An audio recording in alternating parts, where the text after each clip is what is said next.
দিল্লি বিশ্ববিদ্যালয়ের স্নাতকোত্তর সিলেবাস থেকে বাদ দিয়ে দেয়া হলো মুসলিম শাসনকালের ইতিহাস সমৃদ্ধ অধ্যায় দিল্লি সালতানাত। দিল্লি সালতানাত নিয়ে কয়েক দশক ধরে পড়াশোনা হয়ে আসা একটি গুরুত্বপূর্ণ কোর্স বাদ দেয়া নিয়ে তৈরি হয়েছে আলোচনা সমালোচনা।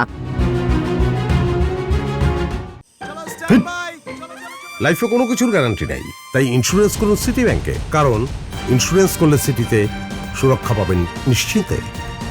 মধ্যযুগীয় রাষ্ট্র ব্যবস্থা, রাজনৈতিক ক্ষমতার কাঠামো এবং ১৩০০ ও ১৪০০ শতাব্দীর রাজনৈতিক, ধর্মীয় ও সাংস্কৃতিক বিকাশ ছিল কোর্সটির মূল বিষয়। এছাড়া হিস্ট্রি অব নর্থ ইন্ডিয়া প্রায় ১৪০০ থেকে ১৫৫০ কোর্সটিও তৃতীয় সেমিস্টারের চূড়ান্ত সিলেবাসে রাখা হয়নি।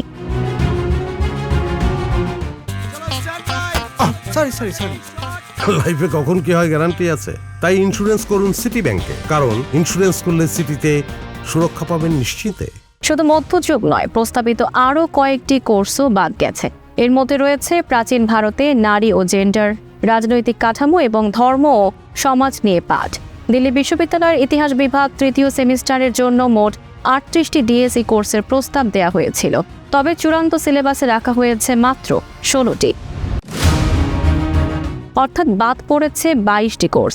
বিশ্ববিদ্যালয়ের নথি অনুযায়ী সংশোধিত সিলেবাসটি এনইপি ২০২০-এর আওতায় তৈরি হয়েছে এবং চলতি বছরের জুলাই থেকে কার্যকর হয়েছে। Tanjima Nowrin, face the people.